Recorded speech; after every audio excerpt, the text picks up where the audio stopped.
The state of Delaware is the second smallest in the entire country. Compared to other states, its terrain is relatively flat, with low average elevation, yet it boasts many beautiful landscapes.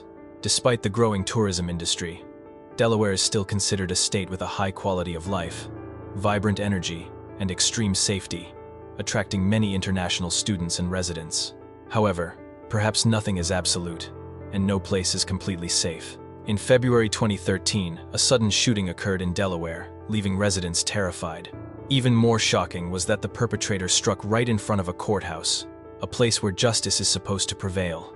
The story begins with Christine Belford, a woman with a pleasant appearance and a friendly, charming personality, admired by many colleagues and friends.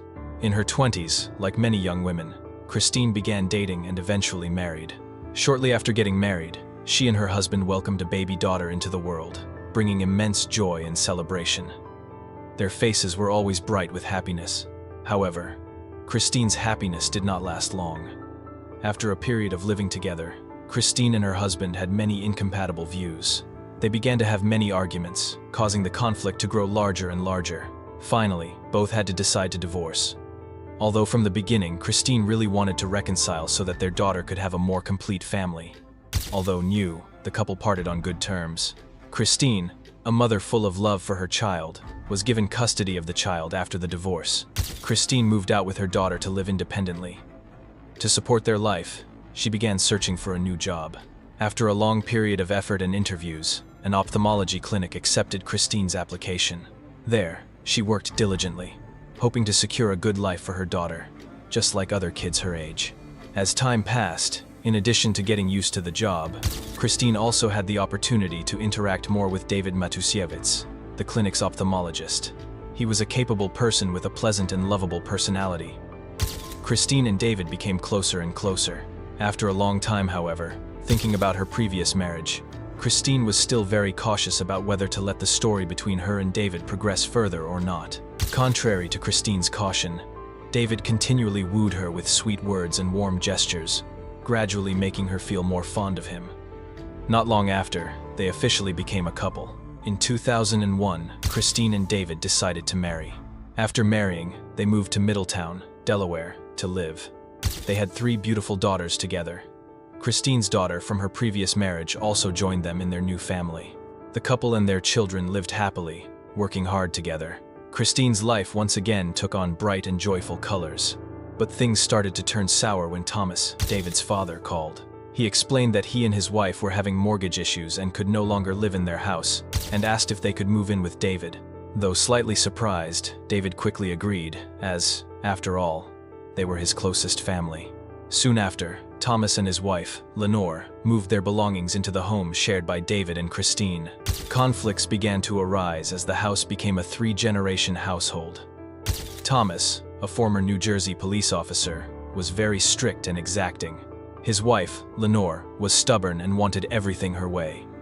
Though they loved their grandchildren immensely, their personalities made Christine increasingly uneasy about her in-laws living in the house.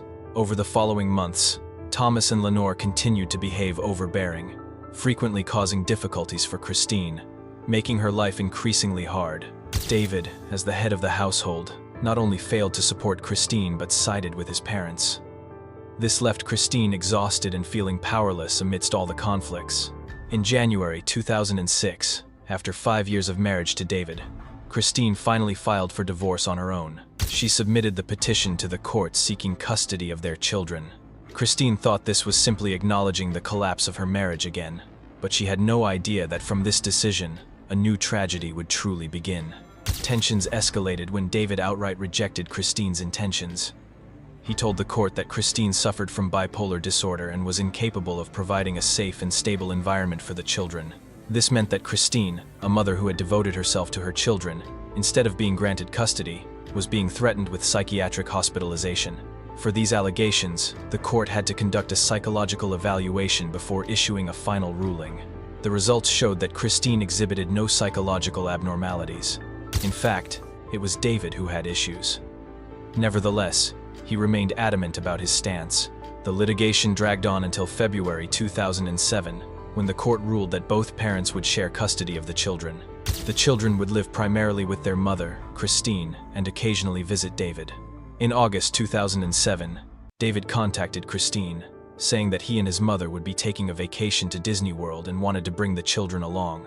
He persuaded Christine that the kids should enjoy the trip before the new school year started in September. Christine hesitated slightly, but she wanted her children to have a fun vacation, so she agreed, instructing David to return the children before the new school term began.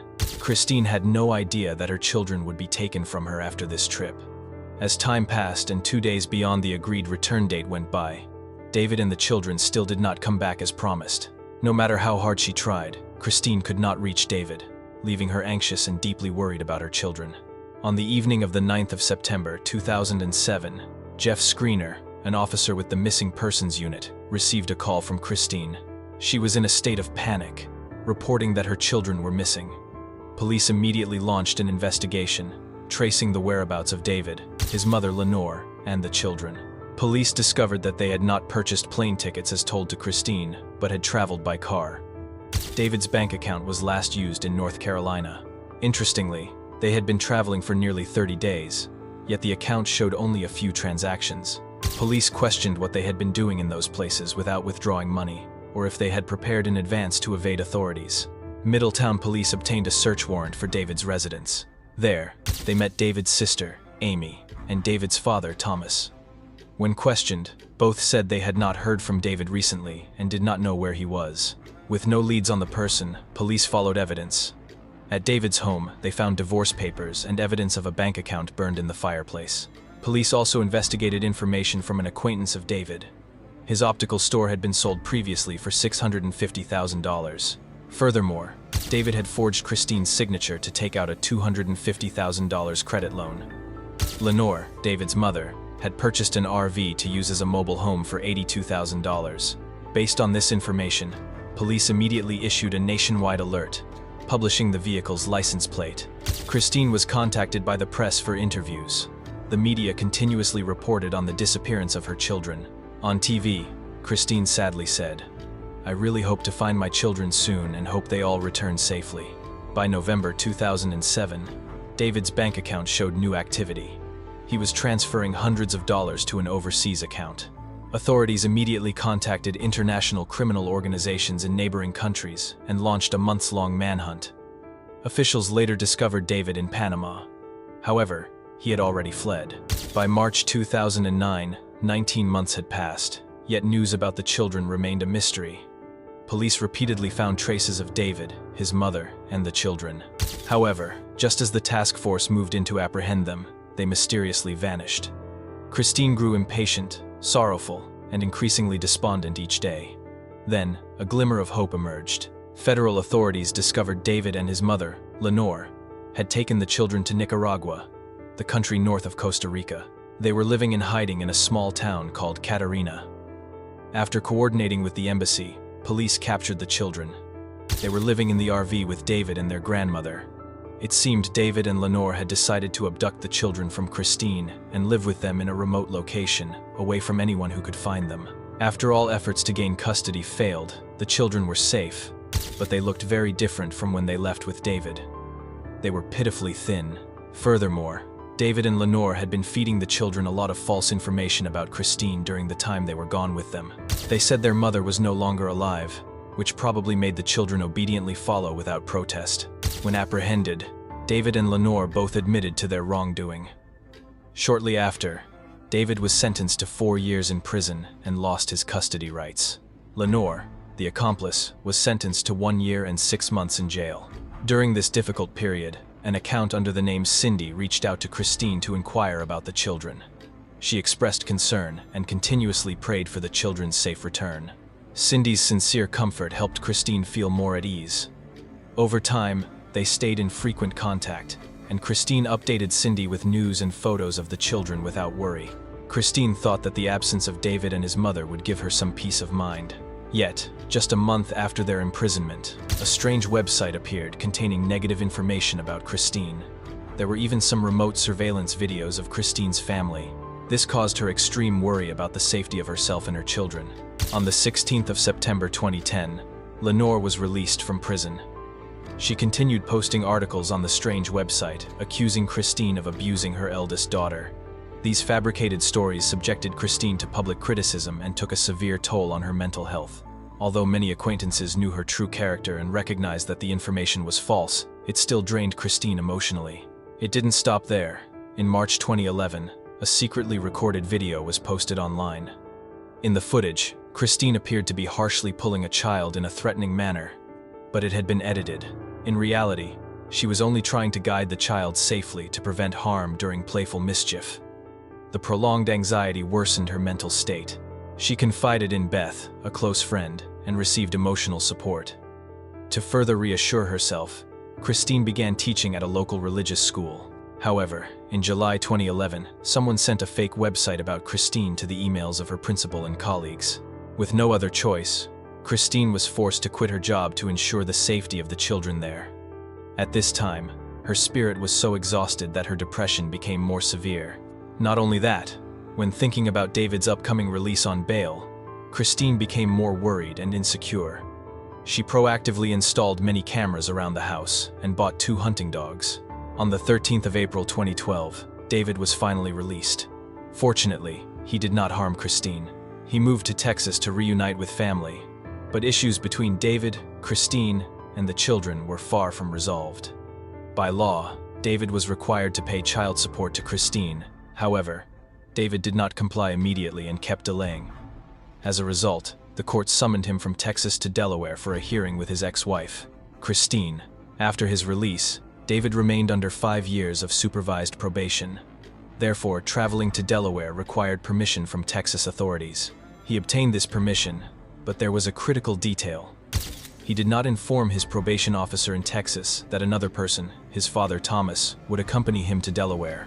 On the 11th of January 2013, David and Thomas drove to a hotel parking garage near the Newcastle County Courthouse in a Honda CR-V, around 7:30 a.m. David entered the courthouse and stayed in the security checkpoint line, while Thomas moved through the lobby, occasionally approaching David to speak. At 8 a.m., Christine arrived with her close friend Beth. Beth offered to accompany her for support during the court proceedings. Neither of them anticipated the horrific events that would unfold that day. At 8:20 a.m., as Christine and Beth entered the main courthouse lobby, Christine was suddenly shot multiple times in the chest. Beth was also seriously injured. It turned out that about 3 minutes earlier, a man had been hiding behind a large column inside the courthouse, aiming a gun at Christine. Security officers rushed to subdue him, but he was highly skilled with firearms, making the task extremely difficult. Realizing he could not continue resisting, he shot himself on the spot. At first, everyone assumed the shooter was David. However, upon investigation, police realized it was Thomas, David's father. Christine and Beth were taken to the hospital, but unfortunately, neither survived. Concerned about David's absence and the possibility of further trouble, the police issued a warrant and sent someone to pick up Christine's children to protect them from their father. They were concerned for the children's safety, believing that Christine's departure might not be the end of the plan. However, David was later arrested while hiding in the courthouse. A search of his car revealed ammunition, a military-style sharp object, a bulletproof vest, an electric shock device, binoculars, along with photos of the children and Christine's address. David's mother, Lenore, and his sister, Amy, were also taken into custody, though they continuously denied involvement in the homicide. Moreover, Lenore claimed David had brain-related medical issues to influence public opinion, suggesting he had changed since becoming ill. Meanwhile, Amy attempted to claim custody of the children on behalf of her brother just days after the incident, but this request was denied. All their statements were quickly disproved by evidence found at the family home in Texas, where David's family lived. Police discovered photos of Christine, information about her children, and many other items, indicating that the crime had been meticulously planned. Not only Thomas, Lenore, and Amy, but another person named Cindy was also arrested for participating in the plan. It turned out that Cindy was David's lover. She had been the one contacting Christine when the children were found, building trust so that Christine would regularly share updates and photos of herself and the children. Cindy then informed Amy to create misleading posts on the pre-established website. Based on the evidence and actions of David's family, him, his mother, his sister, and Cindy all were arrested. On the 18th of October 2016, The case concluded with life imprisonment without parole for all the perpetrators for the unprecedented crime of cyber assault resulting in death. As for Christine's children, the unfortunate kids were placed in a social foster care center, where they would never hear the sound of a family home again. It was heartbreaking they had lost their mother. Their father was serving life in prison. And cruelly, the person who killed their mother was their own grandfather.